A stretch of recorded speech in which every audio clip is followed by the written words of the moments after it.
guys. Tingnan mo to guys, oh. Hala, ang tapang ng ibon. Agoy. Tingnan mo guys, ang galing ng agila guys na manghuli ng isda. Yan oh, dinalhan yung anak niya. Diyan sa taas sa puno. Yan oh, kinain na yung isda oh. Sobrang tapang.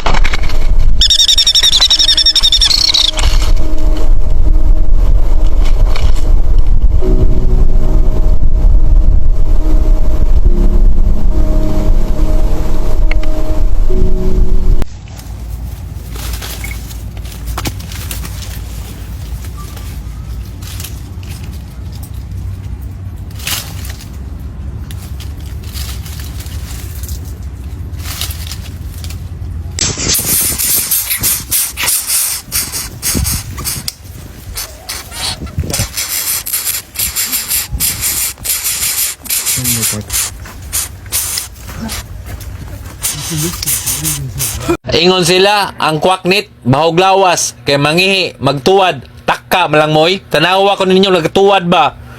Wa malagi.